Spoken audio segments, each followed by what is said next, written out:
Puzzly. I'm Tom Vasel. I'm Zee Garcia. Today we're taking a look at a game called Umbrella, Sliding in the Rain. And yes, this is welcome to the cast of Sliding in the Rain, the future musical that will make umbrellas swing. Whatever. It's an abstract game. I didn't even know that was the thing. It was about a musical? What? Sure it is. So this is a game where you're moving umbrellas across the street. Yes. But you're making patterns. There's more to it than that, which you will now show us. Here we go. Here's the game set up and ready to begin for 3 players. On your turn, you are going to select one of the 4 areas from which you can take an umbrella and slide one into your central display here. I'm the first player. My choices of where I can take an umbrella from are the center, and it would enter my display from the top.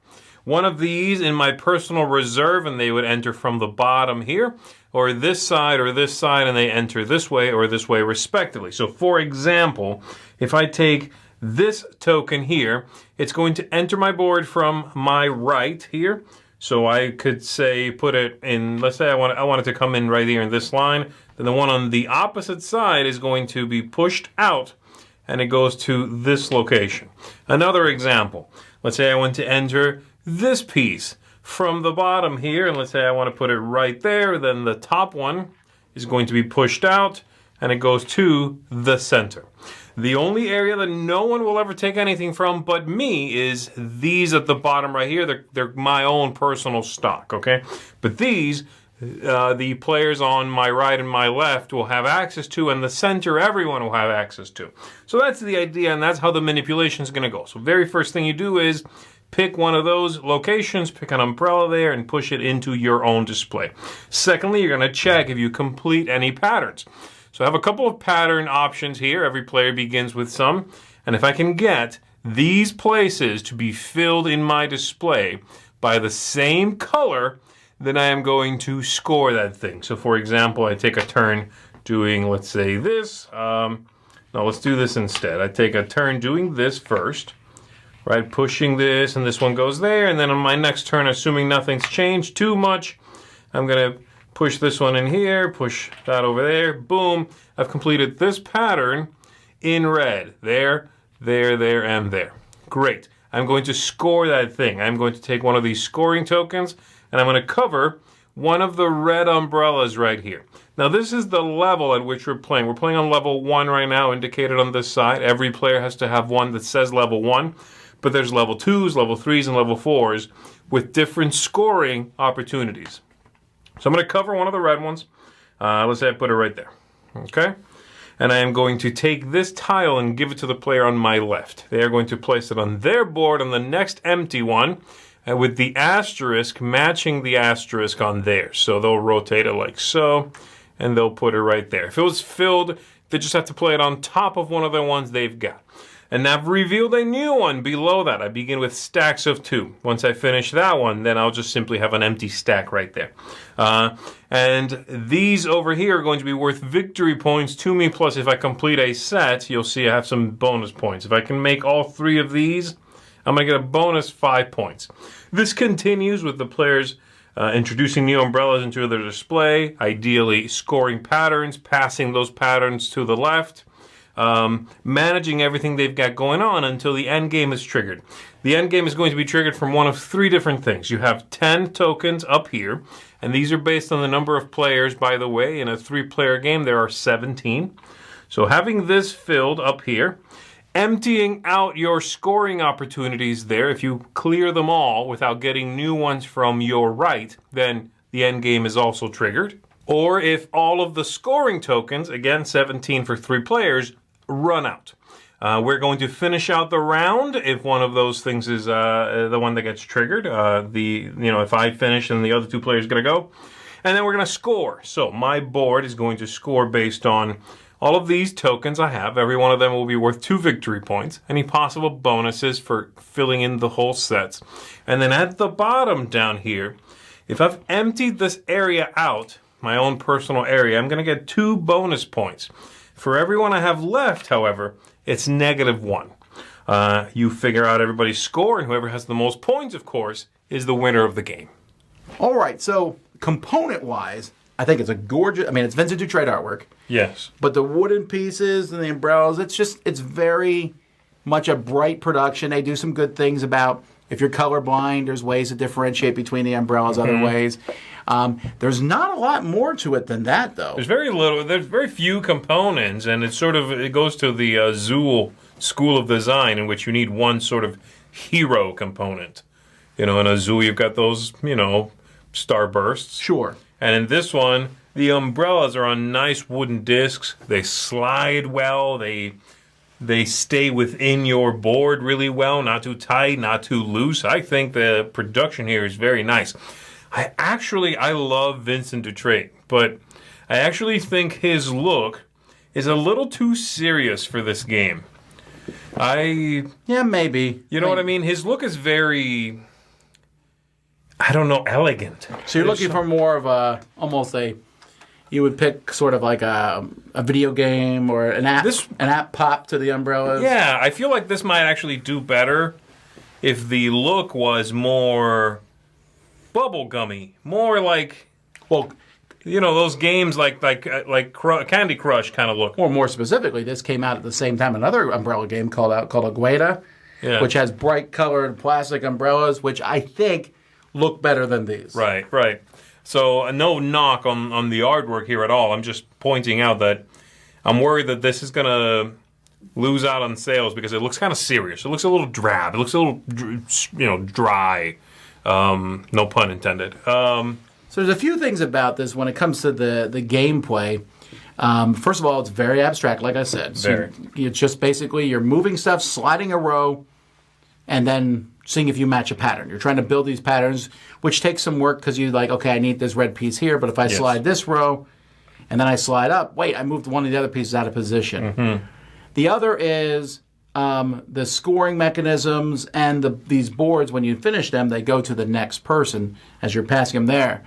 And you need to keep in mind here, this is a very low-scoring game. It really is. I was really kind of surprised, but that's one of my negatives about the game, is I felt like it's so low scoring that it's easy for someone to pass you a pattern and you're like, I almost have this pattern done. Right. And that's unfair. It feels unfair because I get it and I go, well, lucky for me. And you could argue and say, well, then don't finish one that will help your opponent out. That's too much work. I agree. To sit there and go. And you can't choose who you give it to. Right. It goes to the left. Around. And I don't want to choose. That's too much to also think about. But, I mean, also it gets rotated, and I'm not going to sit there and go, okay, if I pass this, it rotates, and you happen to be almost... I can't do that. No, forget that. You don't So that go down feels like some luck in the game, and I don't mind luck in these kind of games, but because the point scoring's so low, that luck has a pretty big swing. It does. Yeah, and again, it fights against that whole, this is a game that... Do you want to play and worry about how much you're going to score? Or do you play because you enjoy the puzzle and the score is secondary? Who wins and who loses kind of comes, later and you don't really care about that. That's kind of where I put it. I agree with you on the score. I think the score is bland and I think there are too few things that score. It's just too small. Give me something secret. Give me something else. Yeah, it's kind of weird. One of the ways to score is get rid of everything in front of you. Right. Move those pieces out. But there's no like alternate thing like, well, if you don't move those pieces out, you might get some bonuses. No, so you just move them out. Yes. If I'm not sure what to do or how to move a piece, I'm always moving one out from in front of me. Yes. So at the end of the game, at worst, I'm pushing one in and then immediately pushing something out. Right.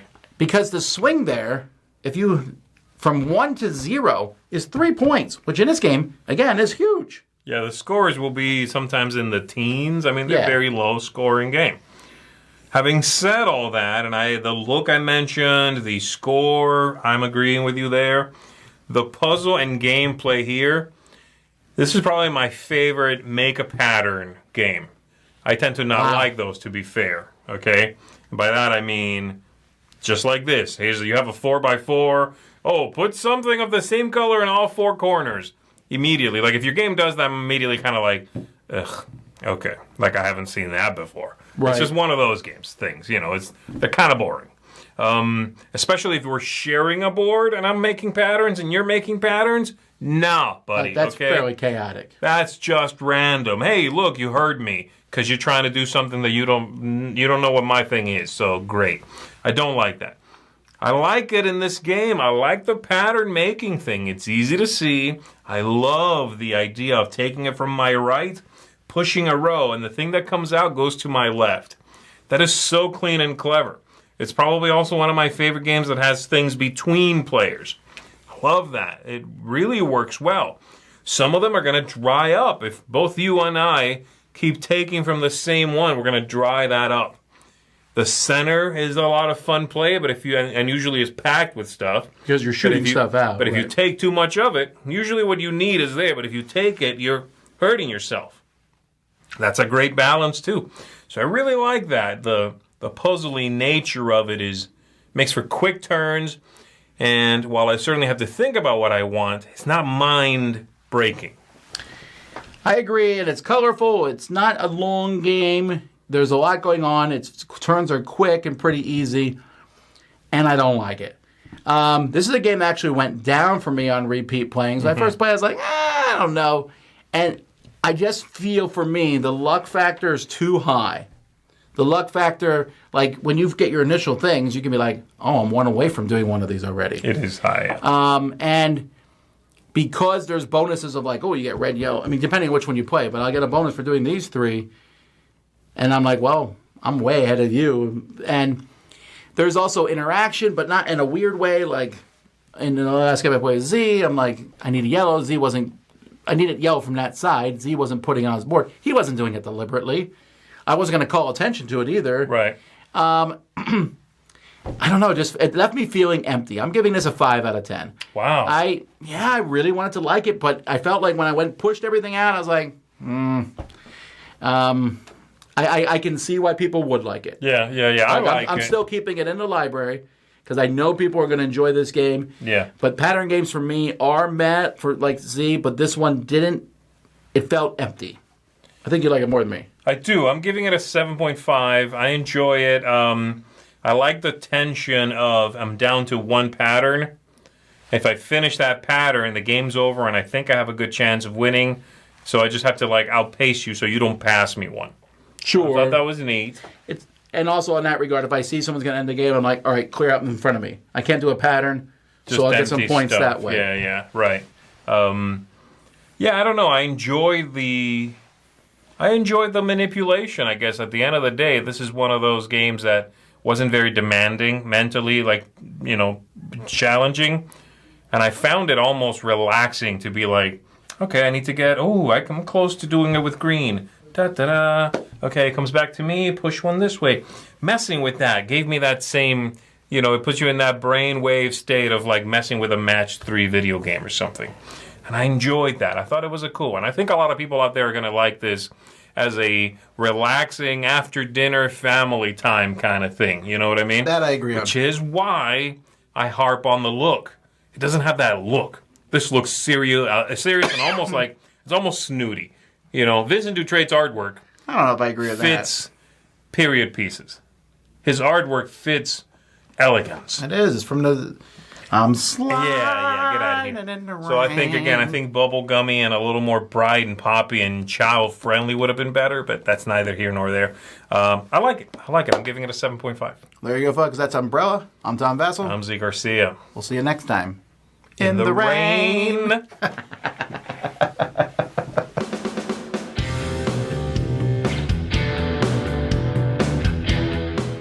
Hey everybody, thanks for watching another video from the Dice Tower. Hey, you want to learn more about us, communicate with us? We have a Facebook group, we have a Discord channel, lots of different ways to get involved with the Dice Tower. You can find that in our Linktree link below. So just click that, it will take you and you can communicate with us on Facebook, join our Facebook groups. There's lots of cool things that you can find and become part of the Dice Tower. Thanks so much for watching. I'm Tom Vasel.